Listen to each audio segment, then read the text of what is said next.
Shalom sahabat pendidikan Kristen, berjumpa kembali dengan video dari channel ini. Pada kesempatan kali ini saya akan membahas tentang 3 elemen perintah Yesus dalam melakukan pemuridan. Melakukan pemuridan kelihatannya sederhana, sesungguhnya membutuhkan komitmen dan kepercayaan kepada Yesus jika kita ingin mengikuti rencananya. Rencana tersebut meliputi 3 elemen.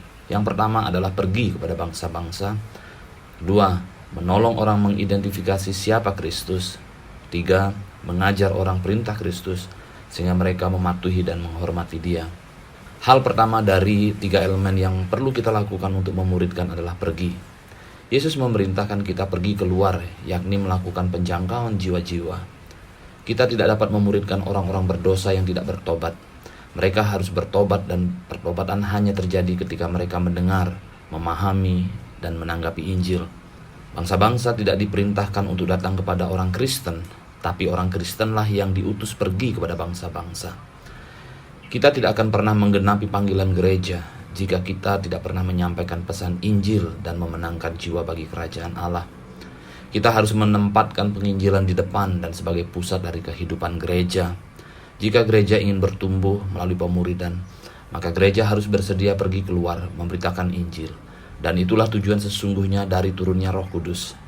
Kamu akan menerima kuasa dan Roh Kudus turun atas kamu, dan kamu akan menjadi saksiku. Tidak melakukan penginjilan adalah bukti bahwa Roh Kudus tidak pernah turun ke dalam kehidupan orang percaya atau gereja. Penginjilan dikatakan terlaksana apabila telah membawa orang berdosa kepada iman keselamatan di dalam Yesus Kristus. Itu sebabnya gereja harus menantang, mendorong, dan memperlengkapi jemaat secara efektif untuk membagikan iman mereka kepada orang-orang yang belum percaya. Yang kedua adalah membantu orang mengidentifikasi siapa Kristus. Yesus berkata bahwa bagian lain dari memuridkan adalah membaptis orang-orang yang kepadanya kita telah pergi dan yang telah menerima Kristus. Dia tidak menyuruh kita hanya membuat orang basah. Ada lebih banyak hal dalam pembaptisan daripada sekedar menjalankan ritual yang melibatkan air. Sebenarnya arti utama dari kata Yunani untuk baptisan adalah identifikasi. Baptisan adalah kata yang sangat indah di Perjanjian Baru. Itu digunakan untuk mencelupkan kain ke dalam pewarna sehingga kain itu sepenuhnya diidentifikasi dengan pewarna dengan menyerap warnanya. Kain dicelupkan ke dalam pewarna sampai mengambil karakter pewarna. Kain mengalami perubahan identitas lengkap. Ini adalah gambaran di balik Roma 6 ayat 3-4 di mana Paulus menulis, "Atau tidak tahukah kamu bahwa kita semua yang telah dibaptis dalam Kristus telah dibaptis dalam kematiannya. Dengan demikian, kita telah dikubur bersama-sama dengan Dia oleh baptisan dalam kematian, supaya sama seperti Kristus telah dibangkitkan dari antara orang mati oleh kemuliaan Bapa, demikian juga kita akan hidup dalam hidup yang baru." Ketika kita menaruh kepercayaan di dalam Kristus, kita menjadi menyatu dengan Dia sehingga kematian dan kebangkitannya untuk hidup baru menjadi kematian dan kebangkitan kita juga. Ketika kita membenamkan orang percaya ke dalam air baptisan, kita membayangkan kematian kehidupan lama dan kebangkitan cara hidup baru. Itu terjadi pada saat mereka mempercayai Kristus. Tetapi tata cara baptisan air diberikan kepada gereja sebagai kesaksian lahiriah atas perubahan batiniah. Banyak orang Kristen bergumul dalam kehidupan sehari-hari karena mereka tidak memahami identitas baru mereka.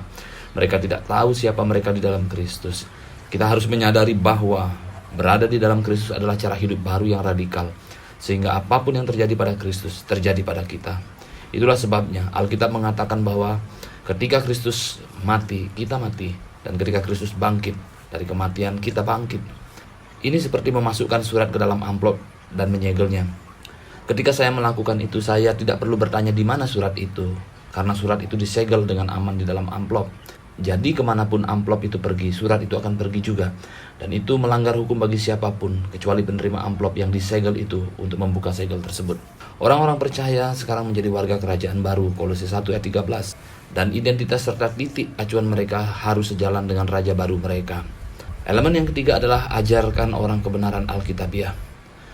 Begitu orang percaya Injil dan diidentifikasi dengan Kristus, kita harus mengajar mereka untuk melakukan semua yang Yesus perintahkan kepada kita.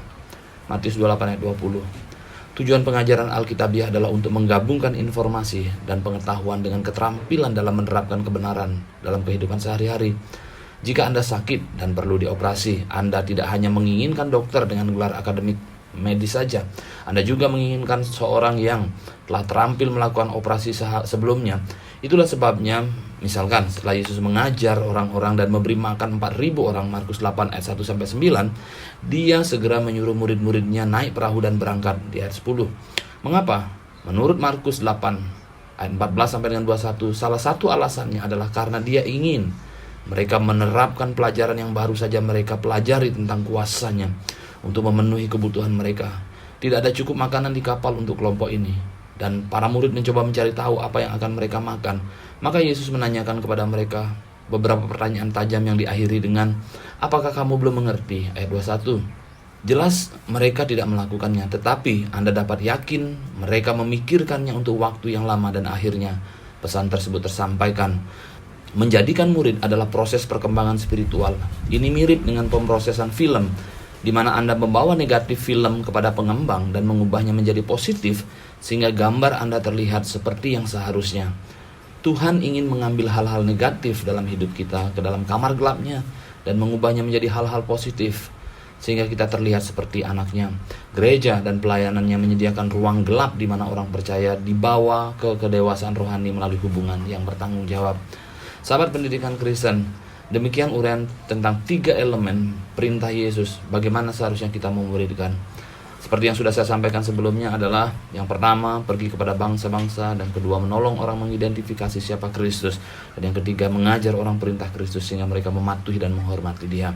Kiranya uraian kali ini akan memberkati kita semua. Amin.